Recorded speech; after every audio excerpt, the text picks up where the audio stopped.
ইরানের বিরুদ্ধে যুক্তরাষ্ট্র ও ইসরায়েলের সামরিক অভিযান আপাতত থেমে গেলেও আসল প্রশ্নটা এখনো ঝুলেই আছে। জয় আসলে কার? যুদ্ধক্ষেত্রের বাইরে এই বিতর্ক এখন রাজনীতি ও কূটনীতির টেবিলেও সমানভাবে আলোচিত। আর এই হিসেব করতে গিয়েই দেখা যাচ্ছে কাগজে কলমে শক্তিশালী হলেও সব দিক থেকে এগিয়ে নেই যুক্তরাষ্ট্র ও ইসরায়েল। সামরিকভাবে তারা কিছু বড় আঘাত হানতে পেরেছে। ইরানের সামরিক অবকাঠামো ক্ষতিগ্রস্ত হয়েছে, ক্ষেপণাস্ত্র সক্ষমতা দুর্বল হয়েছে, এমনকি পারমাণবিক স্থাপনাগুলোর কার্যকারিতাও কমেছে বলে দাবি করা হচ্ছে। উচ্চ পর্যায়ের কিছু নেতাকে লক্ষ্য করে হামলাও তাদের সাফল্যের তালিকায় রয়েছে। কিন্তু যুদ্ধের আসল ফল নির্ধারণ হয় রাজনৈতিক লক্ষ্য দিয়ে, আর সেখানেই ছবিটা বদলে যায়।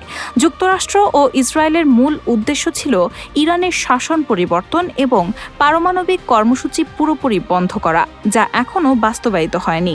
ইরানের সরকার টিকে আছে, তাদের কমান্ড কাঠামো অক্ষুণ্ণ, আর প্রতিরোধও থামেনি।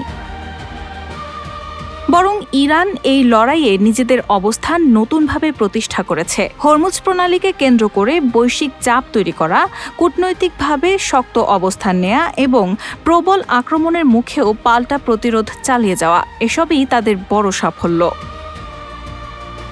অন্যদিকে বেসামরিক লক্ষ্যবস্তুতে হামলার অভিযোগে যুক্তরাষ্ট্র ও ইসরায়েলের আন্তর্জাতিক ভাবমূর্তি প্রশ্নের মুখে পড়েছে, যদিও ইরানও আঞ্চলিক উত্তেজনা বাড়ানোর ঝুঁকির বাইরে নয়।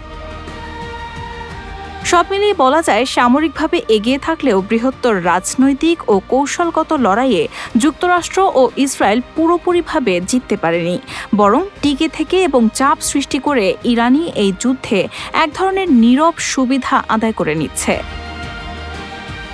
রাহানা হক মুন, RTNN।